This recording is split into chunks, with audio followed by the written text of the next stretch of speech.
Carolina, a tough team, man, with really talented guys, and Lamont's an unbelievable coach, and they've had some adversity, but they're still fighting, and they're gonna find their way in some wins as we go down in the second half of the season. So congratulations to them, and I'm really proud of our guys. I felt like they responded in a brilliant way to some of the things that we're trying to do. I was really proud of our guys, and so I'll take questions. Mark, just the defensive performance in general, what do you think of that? And then also having Lamont back and how he kind of ties into all of that. Yeah. I thought our guys were really focused for the most part. We had some lapses. We can get much better, but they bought into being a little bit more disruptive, a little bit more aggressive at the point of attack.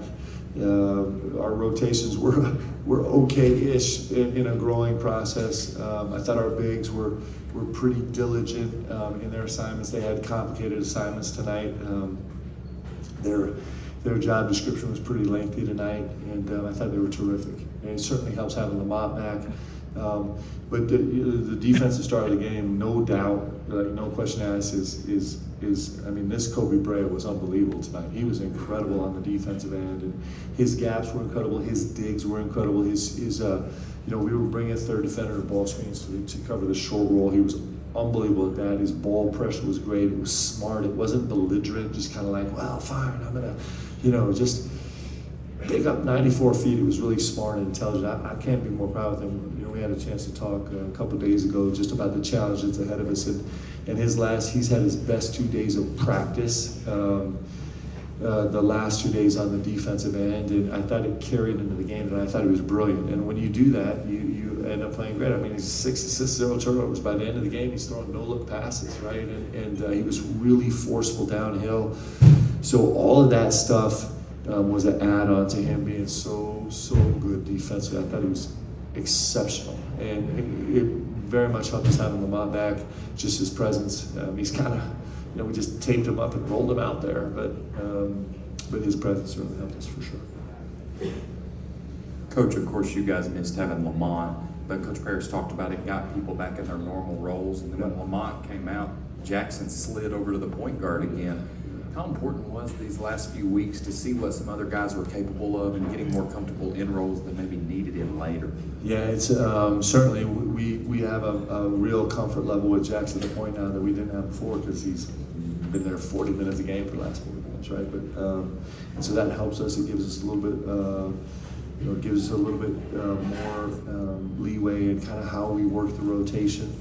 I just like to get those two guys healthy. So it's nice to have them on the floor. That's step one. Can we get them on the floor healthy? It'd be beautiful. Yep, Mark, over on Kobe, you're talking about Kobe being exceptional. How much of coaching is getting kids to do maybe something they didn't even know they were capable of doing? Well, I think that great coaches have a magical touch about that, right? We're a work in progress here. But what really makes great coaches is it's just like great teachers. It's great students. It's probably the way more important component of a student-teacher relationship. It's great students. It's students that are hungry and passionate and willing and humble and curious that we talk about all the time.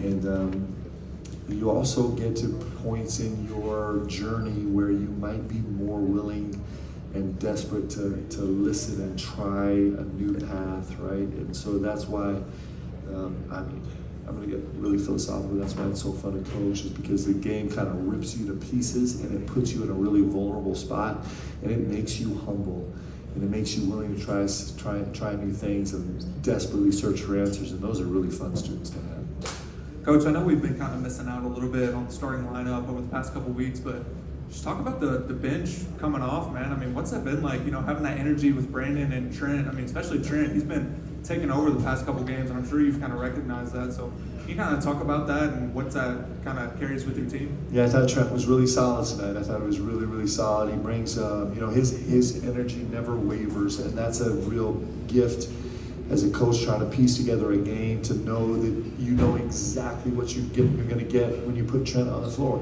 And that includes some young mistakes, and includes some places where he's uncomfortable. His first possession against the 1-3-1, he kind of froze up a little bit. That's what young guys do, right? But you know that his energy is always the same, and it's always the same every day in practice, and his focus is always the same, and he's been a real gift. And I thought Brandon Garrison was terrific tonight. Minus one moment that we would like to take back, I thought he was actually really, really special tonight. Coach, right over here, to kind of piggyback off of that, Brandon seems like a unique character, to say the least, on and off the court. How do you kind of balance the good Brandon energy and then maybe some of the bad Brandon energy that you just talked about? It's all good, Brandon. It's all good. You know, we don't love people in slices. In fact, what makes people great is the whole thing, right? And he's I mean, if you spend 2 seconds with Brandon Garrison, you can't help but love him because he's got a joy and an innocence and a passion about him, and a willingness, and he's just like, there is not a duplicitous bone in his body in the sense of like how he approaches people. When you see his face, he's kind of wide-eyed and big smile, and he's just kind of like, you know, gonna tell you how he is and how he's feeling, what he's doing, and he got a real joy to him. He's especially young man. It's a real pleasure to coach him, and he's growing. He's you know, sometimes we talk about some of the growth that happens underground, like the roots growing, and we're seeing moments from him, but his foundation right now is growing so solid and so wide. He's preparing himself for major jumps, and he's got a really terrific future. He's got a future that's going to be so stunning that he won't be out of his mind excited when he bangs a 3, because that'll become really normal. Mark, to ask you kind of more of an on-court question related to Brandon, he goes perfect on 2-pointers tonight, had 2 blocks, and just seems to be playing really efficiently on the offensive end. Can you speak to his growth, maybe just being more comfortable playing at the college level, and also just any particular sets or schemes that you guys feel like have kind of unlocked what he can do for you guys on the offensive end? Yeah, we got to play probably more minutes tonight than we've played all season with Brandon and Amari on the floor together, which is, I don't know, 6 minutes, maybe 7 minutes, but they were actually really effective, and BG was really effective and explosive with his dunk game. I thought with his defensive assignments tonight, we were blitzing certain ball screens, we were downwing blitz, and he actually, in the second half had a blitz away from our bench on the left wing where it was really aggressive. Got in a trap, stayed a little bit too long in the trap. We got behind on the rotation, and he came from behind and like made the next effort. Coach Mikel McLean is just in his own beautiful way stressing our guys on multiple efforts through the rebound, and he made a multiple effort play and came from behind and blocked a shot. It was really important for us, an important moment of the game. But he's starting to understand how to string together efforts in the same play, and that's pretty exciting for us. He's been elite. I don't actually know what his numbers were tonight. I mean, he's a 1-0 tonight, but he's got a real flavor for passing out of all of our actions, and he's pretty disciplined about it. For him to be a 0 turnover guy as much as he handled the ball is really special. He was much better with his rolls tonight. Sometimes he starts floating around, but he rolled hard tonight, and guys found him. He was terrific. Coach, can you just talk on the play of Amari Williams over the last couple games, a triple-double last game and then plus 32 tonight? How big is he for your team? Well, he's really big. He's really big. We, at one point with, 4 minutes left, my staff is yelling at me, we got to get Lamont out, we got to get Jackson out, and so that leaves us with 0 point guards on the floor now, and so it was like, nope, we got Amari. Just put the ball in his hands and let him kind of run it. And he's, man, we've asked so much out of him, and he just keeps delivering. I thought he was really terrific tonight.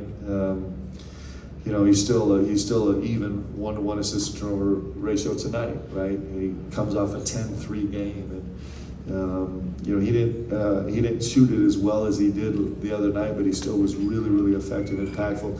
I thought the best thing he did tonight was he rolled hard and he actually caught balls. He was really aggressive going to catch balls, and that's important. Hey, Mark, right over here. I know, like, for people who don't maybe dive deep into the numbers, they just look at South Carolina's record, especially in the SEC, and they're like, well, this is a game that you should have won. But I know you talk so much about being grateful and not taking things for granted. How much does this mean just to get back in the win column and to do it, so decisively? It means a lot. This is really important to us. Every game is the biggest game we've ever played. But as you go through the course of the season, this is really important for us. It was important in a lot of ways. I woke up at 3 o'clock in the morning, after sleeping for 2 hours and couldn't go back to sleep because I really genuinely didn't know if I was going to walk into the gym and have no Lamont and no Jackson and no Kerr, right?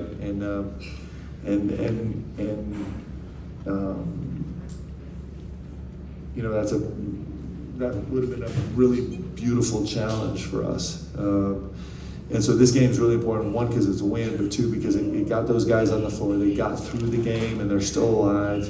And every day we can get them where they can be a little healthier is a bonus. So that's probably one of the best parts of the game. But the fact that we can do it with a win is really, really important. It's the fact that Lamont can get on the floor. I'm going to tease Lamont about his first layup at the rim. Did you guys remember that? It was really shaky, but that's what happens when you haven't dribbled the ball for 2 weeks, right? But he was terrific. He got better and better. But having him a couple game reps, we know how potent he is, and he's going to learn how to do it a different way. He's wearing a brace that it's like a tank on his shoulder, but it's really nice to have him back. So it was important for a whole bunch of reasons. And this South Carolina team is really good. I mean, they lost to Auburn by 2. They were up 5 against Florida with 1 minute left.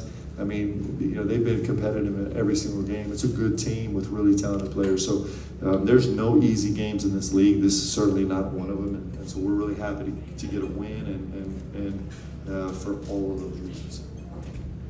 Thank you, everyone. Okay, thanks.